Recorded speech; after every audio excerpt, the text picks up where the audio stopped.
सुप्रभात. जय जय रामकृष्ण हरी. 365 दिवसांच्या प्रवचन मालिकेतील आजचा दिवस 139. भगवंताचे प्रेम वाढवण्याची कृती करावी. या जगामध्ये देवाणघेवाण हा नियमच बनलाय. लाकडाचे 2 तुकडे जोडायचे असतील तर प्रत्येकाचा थोडा थोडा भाग तासून नंतर तो एकमेकामध्ये बसवला जातो आणि मग उत्तमरित्याने सांधा बसतो. अगदी त्याचप्रमाणे प्रत्येक माणसाने आपापले दोष जर थोडे थोडे तासून टाकले तर परस्पर प्रेमाचा सांधा हा खात्रीने उत्तम बसेल. यासाठी विचाराने आणि काळजीने वागणे गरजेचे आहे. घरामध्ये काय किंवा बाहेर काय प्रेमाचा धाक असावा, पण भीतीचा धाक असू नये. असे आई आणि मुलांचे प्रेम असते. तसेच भगवंताचे प्रेम आपल्याला लावावे त्याप्रमाणे वर्तन देखील ठेवावे. असा नियम आहे की ज्याला आत बाहेर भगवंताचे प्रेम आले तो भजनामध्ये नाचत असताना त्याचा स्पर्श दुसऱ्याला झाला की तो दुसरा देखील भगवंताच्या प्रेमाने नाचू लागतो. भगवंताचे प्रेम हे एक मोठे वेड आहे. ते ज्याला लाभेल तो खरा भाग्याचा. एक भगवंताचे प्रेम लागले की वाणीमध्ये सर्व गुण चांगले येतात.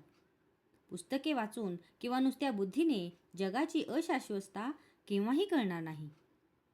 भगवंताचे प्रेम वाढले की ते आपोआप कळू लागते.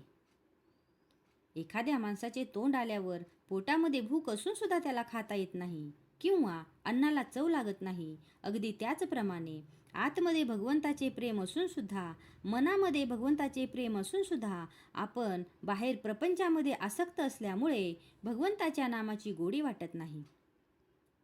तोंड बरे व्हायला जसे प्रथम औषध घ्यावे त्याप्रमाणे नामाची गोडी यायला आपण प्रपंचाची आसक्ती कमी करावी आणि ही प्रपंचाची आसक्ती सोडणे किंवा कमी करणे हे फार कठीण काम आहे. त्याकरिता भगवंताबद्दल आपलेपणा, अनुसंधान आणि सत्संग हे 3 उपाय आहेत. भगवंत हा बहुरूपी आणि अनंत ठिकाणी नटणारा असा आहे, म्हणून त्याच्या प्राप्तीसाठी अनंत साधने असली पाहिजेत.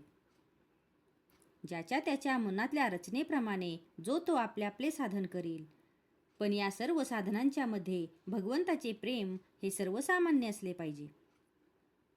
भगवंताचे प्रेम हे कोणत्याही साधनाचा प्राण आहे. ते प्रेम मागण्यासाठी रोज भगवंताची प्रार्थना करावी.